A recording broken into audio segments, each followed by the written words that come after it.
या देवी सर्वभूतेषु विद्यारूपेण संस्थिता नमस्तस्यै नमस्तस्यै नमस्तस्यै नमो नमः। या देवी बुद्धिरूपेण संस्थिता नमस्तस्यै नमस्तस्यै नमस्तस्यै नमो नमः। या देवी सर्वभूतेषु बुद्धिरूपेण संस्थिता नमस्तस्यै नमस्तस्यै नमस्तस्यै नमो नमः। नौ दुर्गा, माँ जगदम्बा और माँ काली, माँ पार्वती, माँ सरस्वती, माँ शारदे, किन किन नामों से पुकारूं मैं।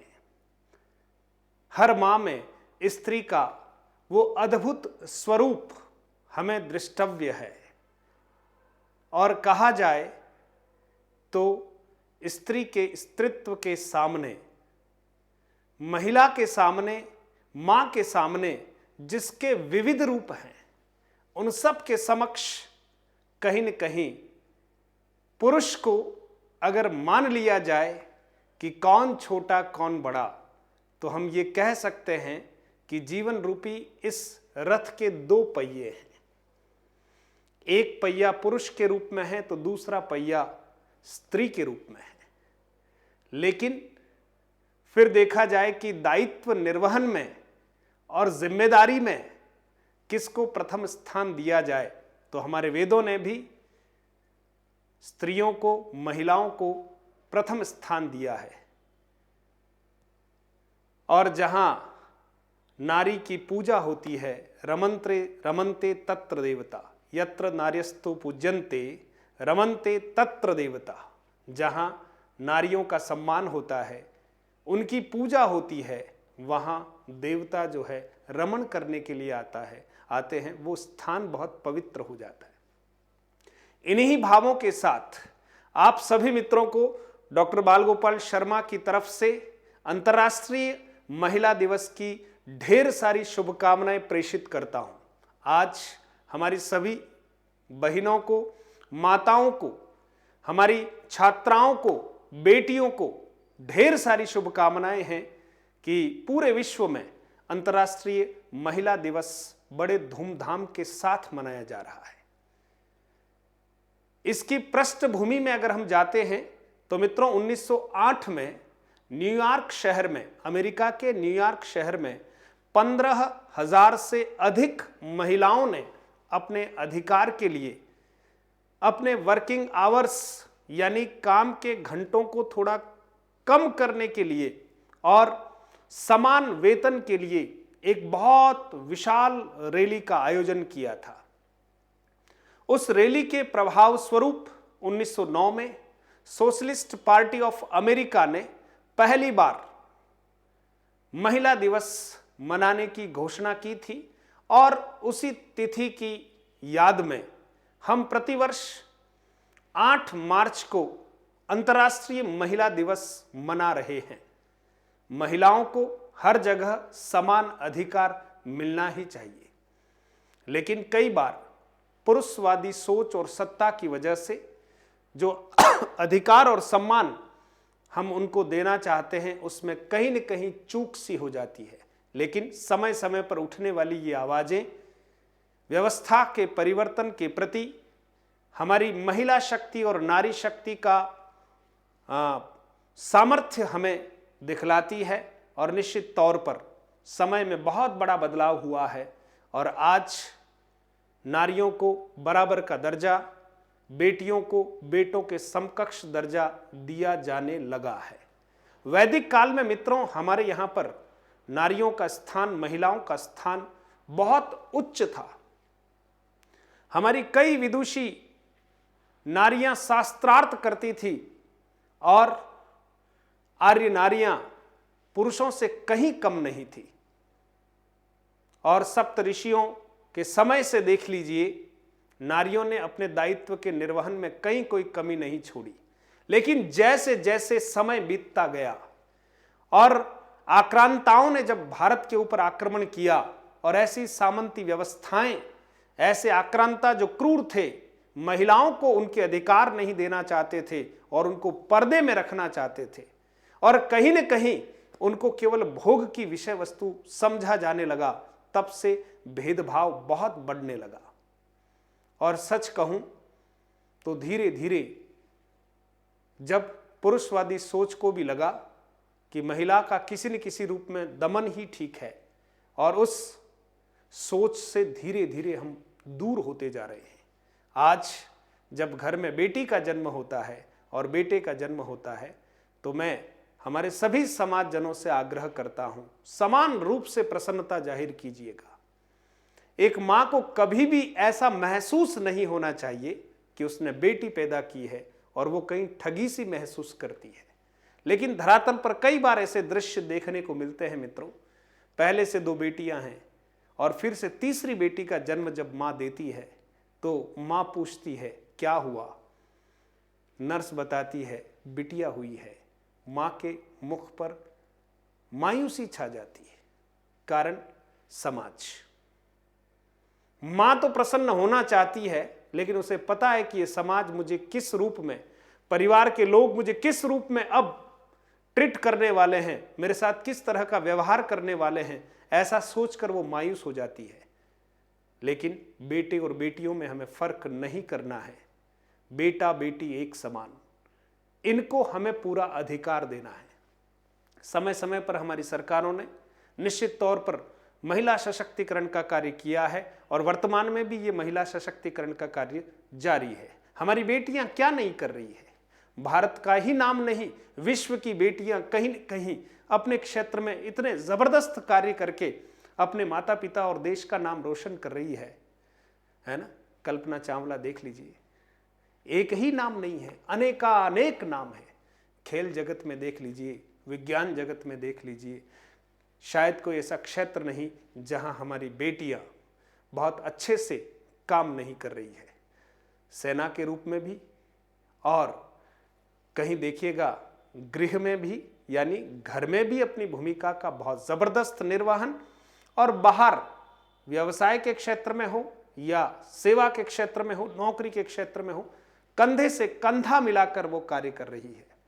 तो क्यों नहीं। आप देख रहे हैं, महिला से ही महल शोभायमान है। ये शीर्षक इसलिए रखा, एक महिला अगर घर में नहीं हो तो घर घर नहीं है मित्रों, भूतों का डेरा लगता है। क्योंकि एक पूरे परिवार की धुरी होती है महिला। घर में कुछ दिनों अगर गृहलक्ष्मी नहीं हो तो पुरुष को आभास हो जाता है कि उसकी कमी महसूस हो रही है, घर की सारी व्यवस्थाएं बाधित हो रही है, ऐसा महसूस हो जाता है। क्यों? क्योंकि वो बहुत सारी ऊर्जा के साथ बहुत सारे दायित्वों का निर्वहन करती है। कभी याद कीजिएगा कि आप दोपहर के समय में सो रहे हैं और अगर घंटी बजी तो हो सकता है सबसे पहले उठकर दरवाजा खोलने का जो दायित्व है वो आपकी पत्नी अच्छे से निभाती होगी। क्यों? आप भी उठकर दरवाजा खोल सकते हैं, लेकिन उसने बहुत सारी ऐसी परिस्थितियों को स्वतः स्वीकार कर लिया है कि नहीं, पहले मुझे काम करना है, पहले मुझे उठना है, पूरे परिवार को मुझे बहुत अच्छे से संभालना है ना, मेरे परिवार को मुझे बहुत स्वस्थ भी रखना है और आगे भी बढ़ाना है। पूरे परिवार का संबल बनती है, कभी माँ, कभी बेटी, कभी बहू, है ना, कभी बहन, और कभी किसी विविध रूप में सहयोगिनी के रूप में आपका मार्गदर्शन करती है। कहते हैं कि किसी भी बेटे के पूर्ण विकास में अगर कहीं न किसी का हाथ माना जाता है तो किसी न किसी मां का माना जाता है मित्रों। जीजाबाई नहीं होती तो शिवाजी नहीं होते मित्रों। शिवाजी के अंदर शौर्य को कूट कूट कर भरने वाली जीजाबाई थी। महाराणा प्रताप की मां अगर उन्हें शौर्य की गाथाएं नहीं सुनाती तो आप सोचिए मेवाड़ का इतिहास कुछ और होता। ऐसे अनेक उदाहरण भारत के इतिहास में भरे पड़े हुए हैं। और आज भी माएँ अपने बेटा और बेटियों को संस्कार दें तो आप देखिएगा पुनः हमारा भारत विश्व गुरु के पद पर आसीन जरूर होगा। इसलिए आज के इस पावन दिवस पर आप सभी को ढेर सारी शुभकामनाएं देता हूं। हमारी बेटियों को, हमारी माओं को, बहनों को भगिनियों को और पूरी नारी शक्ति को, स्त्री शक्ति को प्रणाम करता हूं कि आपके अंदर असीम ऊर्जा है। आपको परमात्मा ने बहुत कुछ दिया है। आप अबला नहीं हैं, आप सबला हैं, आप समर्थ हैं। जिसने भी आपके लिए अबला शब्द का प्रयोग किया है वो मेरी दृष्टि में निंदनीय है, क्योंकि महिला कभी भी अबला नहीं हो सकती। आप दूसरों से दया की अपेक्षा नहीं करें, आप स्वयं सशक्त बने, समर्थ बने। आपको संरक्षण की आवश्यकता महसूस नहीं होनी चाहिए। आप स्वयं इतनी शक्तिशाली बने। आप दुर्गा हैं, आप काली हैं। संकट के समय में आप चाहें तो अष्टभुजा धारिणी बन सकती है। इसलिए आप अपने अंदर के सामर्थ्य और शक्ति को जगाइए। नौ दुर्गा आप ही हैं और नौ दुर्गा स्वरूपा हैं। इसीलिए हम बालिकाओं का पूजन करते हैं। मुझे याद आता है विवाह के समय में जब नवविवाहिता को, वधू को घर में लाया जाता है तो कितना भव्य स्वागत होता है उस वधू का। सास, ससुर, ननंद और जितने भी रिश्तेदार हैं बहुत प्रोटोकॉल में चलते हैं। और जैसे ही घर में लाते हैं मित्रों, एक बहुत बड़ी परात में कुमकुम बहुत अच्छे से घोला जाता है। नववधू के दोनों पैरों को उसमें, और फिर आप देखिए किस तरह से कदम दर कदम बिल्कुल हम पहुंचाते हैं। कहां तक? गणेश जी के थानक तक पहुंचाते हैं उन कदमों को। क्यों? क्योंकि हमारा मानना है ये केवल वधू नहीं है, लक्ष्मी स्वरूपा है। इस घर की लक्ष्मी आई है। मैं उस रस्म को बहुत अच्छे से देखता हूं जब भी मुझे मौका मिलता है। लेकिन मन में यह भी प्रश्न उठता है कि जितना सम्मान हमने उस बेटी को बहू के रूप में उस दिन दिया था, क्या हम बाद में उसी तरह से उस बहू को सम्मान और सत्कार दे रहे हैं? हो सकता है कभी कभी बहुओं से कोई गलती होती हो, लेकिन जितनी संसार की सासें हैं उन सबसे आग्रह करूंगा, बेटियां हैं आपकी, वो आप उन्हें बेटियों की तरह सम्मान दीजिए। और सभी बहुओं से भी आग्रह करूंगा कि आपकी मां है, सास नहीं है। आप मिलजुल कर अपने एक नए संसार की रचना कीजिए। इसलिए ये महल आपसे ही शोभायमान है। पुरुष तो केवल बस भटकता रहता है, आधार आप है, घर आपसे चलने वाला है। हमारी बेटियों को खूब पढ़ाइए, पूरे समाज से आग्रह करता हूं। मैं जब क्षेत्र में विद्यालयों में जाता हूं, अभी अभी अंबासा क्षेत्र का दौरा किया है और वहां पर मुझे एक घर में जाने का मौका मिला। वहां एक बालिका नजर आई, पूछा बेटा पढ़ने जाती हो कि नहीं? पढ़ाई छोड़ दी। कौन सी कक्षा में? सर 11वीं पढ़ते पढ़ते छोड़ दिया। माता पिता से पूछा कि क्यों छुड़वाई पढ़ाई? बोले सर वाह इसकी इच्छा नहीं है। और वो भी संतुष्ट थे कि ठीक है ये इतनी पढ़ गई जो बहुत है। 10-15 मिनट तक परिवार के लोगों को और बालिका को समझाया कि नहीं बेटा तुझे पढ़ना चाहिए, 11वीं कक्षा तक पढ़ चुकी हो, आगे तुम्हें बढ़ना है तो पढ़ना चाहिए, क्योंकि आगे बढ़ने के लिए ज्ञान का होना बहुत जरूरी है। आज भी महिला साक्षरता के मामले में हम बहुत पीछे हैं और हमारी बहन बेटियां अभी भी कहीं न कहीं बीच में ही पढ़ाई छोड़ देती है। शायद इसके पीछे समाज कारण हो सकता है, परिवार के कुछ लोग कारण हो सकते हैं। हो सकता है कि पढ़ाई का जो स्थान है वो बहुत दूर होता है, परिवार के लोग शायद वहां तक अपनी बेटी को भेजना नहीं चाहते हैं। लेकिन आज के इस दिन शपथ लीजिए आप सभी, हमारी बेटियों को हम खूब पढ़ाएंगे, खूब मान देंगे। और सभी बेटियों से भी आग्रह करता हूं कि आपके परिवार की आन बान और शान हो। आप पूरे परिवार की मर्यादा हो। आप भी अपने माता पिता की मर्यादाओं का, उनके मान का ध्यान रखते हुए निरंतर आप आगे की तरफ बढ़िएगा। और निश्चित तौर पर समय बदल चुका है, बेटियों को भी उतना ही सम्मान मिलना चाहिए जितना हमारे बेटों को मिलता है। और विश्व की उन माओं को मैं बहुत धन्य मानता हूं कि जिन्होंने बेटियां इस संसार को दी है। वो घर भाग्यशाली है, वो पिता भाग्यशाली है जो अपने हाथों से कन्या दान कर पाता है। जिसके घर में कन्या उत्पन्न नहीं होती है, स्त्री क्या होती है, स्त्री और बेटी की अनुभूति क्या होती है, उस घर को कभी अनुभूति ही नहीं होती है। इसलिए जिन जिन घरों में बेटियां हैं वो घर स्वर्ग है। पिता और माता की चिंता करने में आप सोचिए, अगर एक सर्वे करवाया जाए तो हमारी बेटियां बहुत आगे होती है। बेटे कई बार स्वार्थी निकल जाते, माँ बाप की सेवा करने में पीछे हट जाते, लेकिन बेटियां सदैव चिंतनशील रहती है। और वर्तमान में आप यूनिवर्सिटी में होने वाले दीक्षांत समारोह देख लीजिए, या कहीं शिक्षा बोर्ड में मेरिट के क्रमांक को देख लीजिए, आप देखेंगे कि हमारी बेटियां जो है बेटों की अपेक्षा अधिक संख्या में उत्तीर्ण भी हो रही है और स्थान को प्राप्त कर रही है, टॉप कर रही है और स्वर्ण पदक पर अपना अधिकार जताती है। बहुत अच्छा लगता है। तो आज का ये दिन बहुत विशेष है।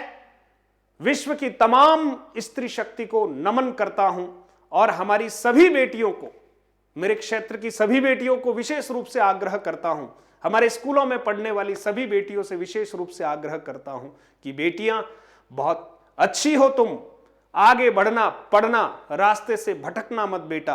अपने जीवन में आगे बढ़ना है तो पढ़ाई को अपना हथियार बनाना। रास्ते में कई तरह के आकर्षण आएंगे जो हमारी पढ़ाई में हमें कहीं न कहीं रोकने का प्रयास करेंगे। बहुत ठंडे दिमाग से निर्णय लेना बेटा, हमें बहुत पढ़ना है, पूरे परिवार को आप ही तार सकती हो, इसलिए खूब पढ़ोगी, खूब आगे बढ़ोगी, तभी अंतर्राष्ट्रीय महिला दिवस जो है वो सार्थक होने वाला है। तो आप सबको पुनः बाल गोपाल शर्मा की तरफ से ढेर सारी शुभकामनाएं हैं कि हम हमारी बेटियों को खूब मान सम्मान दें, नारियों को सम्मान दें, उनको बिल्कुल पूजनीय माने। और सभी बहनों से आग्रह करता हूं कि अपने घरों को घर मानते हुए उनको बांधकर इस संसार को सुंदर बनाएं। बहुत बहुत धन्यवाद। जय हिंद, जय भारत।